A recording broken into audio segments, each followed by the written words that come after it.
Welcome to qnawire. In this question, we have to understand a little about how an STM works. So here is a figure containing an STM. Here is the tip of the STM where the electrons live.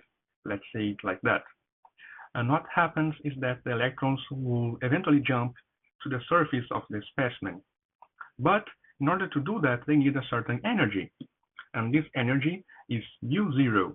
So to jump from this position to the surface, it needs U0.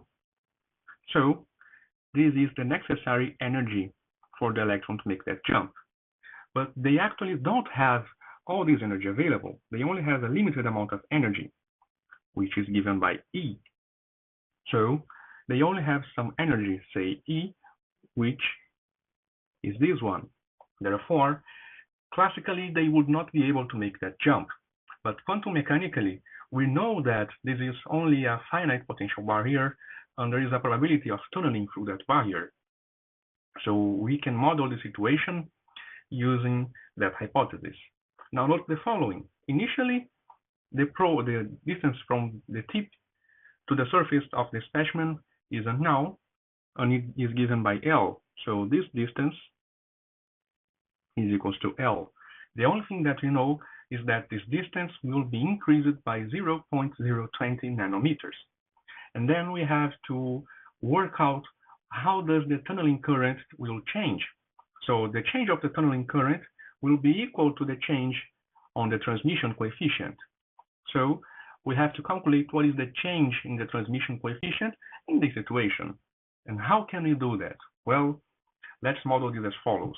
Before raising, the tip is at a distance L, and the transmission coefficient is equals to E to minus 2 times G times L. Then, after making the movement, the transmission probability is T prime, which is given by E minus 2 G L, but not only L, L plus delta L. This can be written as E to minus 2 G L times E to minus 2 G delta L. This is just what we had before. So this is the other transmission probability, the one that we had before raising the tip. So T prime divided by T, which is the change in that rate, is equals to E to minus 2 times G times delta L. Now, we know how to calculate G. We know what is delta L, so we know everything, and now what we have to do is plug in the values that were given in the problem and finish the calculation. So we get the following. T prime divided by T is equals to E to minus 2 times the square root of 2 times the mass, 9.11, times 10 to minus 31, times U0 minus E.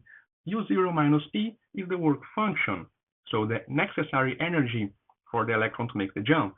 So this difference between U0 and E, this is the work function.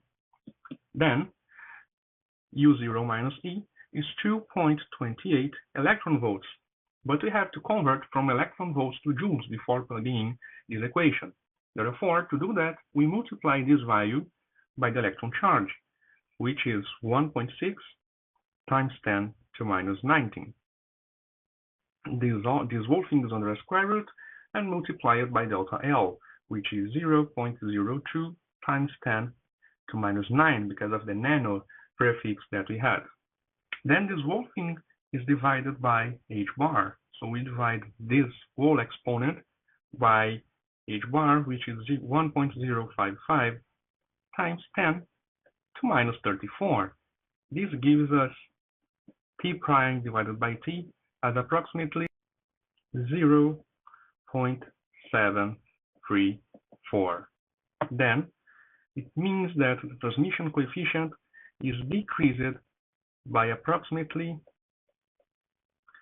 27%. Now the transmission coefficient is equal to the probability of an electron to make it to the surface. And the current is proportional to the number of electrons that make it to the surface. Therefore, the current is proportional to the transmission coefficient. Then, we finally conclude that the current will decrease by 27%.